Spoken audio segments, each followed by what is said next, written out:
I'm a cyclist, and if you are too, you probably know that there's a lot of stuff. You use a lot of things. Some of it is great, and some of it is not so great. Now, I've got 5 things that I'm really enjoying using at the minute, so I'm going to share those with you, and none of this is sponsored or paid for or promoted in any way, so this is from the heart. Let's get stuck in. Some of the best products I use are things that just work. They work time after time, you can rely on them, and some of them are a little bit more flamboyant. So first of all, lights. Now these aren't anything fancy, these aren't a big name brand. I actually bought these off of Amazon. These were £20 for the pair, but I can't believe how much light technology has advanced in the last couple of years. They charge via USB-C, which means that they charge a lot faster than the old USB ports. The batteries last forever. I can't believe how long these things last. They're really light.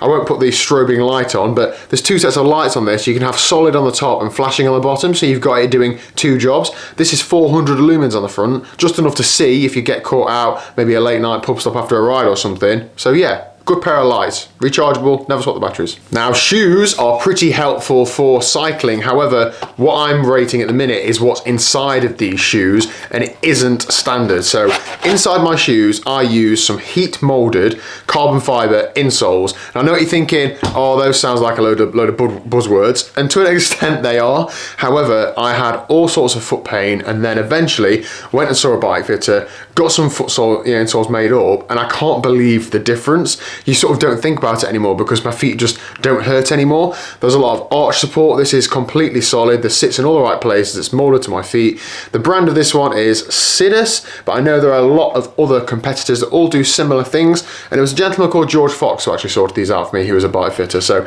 thank you, George, and thank you, Sidus, because these enable me to ride for hours and hours and hours with minimal discomfort. I know lots of people get on absolutely fine with standard insoles. So if that's the case, then if it isn't broke, don't fix it. But if you have got some sort of foot pain, something like that is well worth exploring. So as well as a lot of stuff, cyclists also have a lot of kit. Now the reason I pulled these particular pieces out of my wardrobe to show you is because of pockets. Now in the last few months I've started gravel cycling, bro, and I've been opening my eyes to the world of cargo bib shorts. I can't believe how useful these things are. So on a pair of bib shorts, you'll have pockets on the sides where they're on the outside of your leg, so they're quite big. You'll also have pockets on the back of the sort of drawstring things that go at the top of you. That's the wrong word, but you get the idea. There's basically pockets everywhere. Now I don't use these all the time, but you'd be surprised how many times you're on a ride and you get a few things out your pockets, or you're eating some stuff and you got some wrappers. Just having somewhere else to put some stuff in for a few minutes or for half an hour or until you get to the cafe, or maybe you know you're coming to a good photo spot and you stick your phone down the leg pocket because you know you're going to get out and take a photo.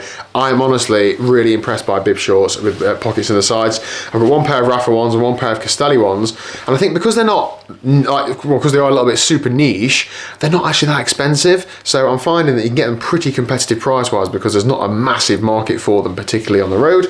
This does extend to gilets as well, so same sort of thing, pockets in a gilet. I've used gilets quite a lot over the last few weeks as it's been warm enough to go out in a jersey earlier on in the evening, but then later on in the evening it gets cooler. When you put one on without pockets, it does my head in. You have to lift the gilet up to get in your pocket. Nightmare. Gilets with pockets, so get some stuff with pockets in. Wheels are pretty helpful for cycling, aren't they? Now, I'm not just going to say wheels, they're good. Tyres, specifically the Continental GP5000 tyre. Not the tubeless, not the S, not the TR, just the bog standard GP5000. Now, when the predecessor was out, the GP4000, that was a good tyre.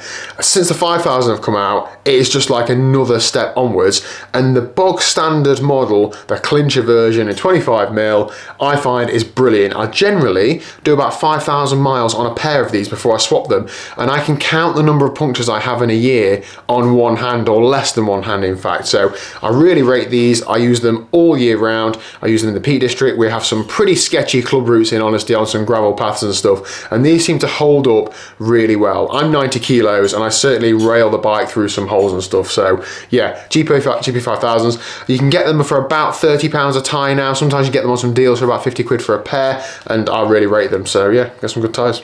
The final item is this. It goes in my mouth and it's called a Pro Standard grill mount. Now what this enables me to do, and I realise this might be pretty niche towards people who create content, but more and more I'm coming across people who want to get videos and photos from their rides just for their own enjoyment, for the Strava or for their Instagram or whatever. They don't necessarily make videos on YouTube. So this enables me to put a camera in my mouth, and when I'm descending or going around some great scenery, I can focus on riding my bike by having the hands on the handlebars. I'm not Tom Pidcock, like descending one-handed whilst wheeling around a hairpin and so on. This enables me to get those good shots on riding while still being able to control the bike. So yeah, Pro Standard grill mount. This might be a bit gross and a bit TMI, but you actually heat mold the bits there to your teeth, so you put boiling water on it, bite down, so then when you put it in your mouth, it fits in your teeth really well. Now it does get a bit dribbly, you do eat flies and stuff, but it's better than not getting the content. So yeah, Pro Standard grill mount. If you've got any recommendations for your top piece of cycling equipment, please do let me know in the comment section down below. Hit subscribe if you haven't already, and I'll see you again very soon.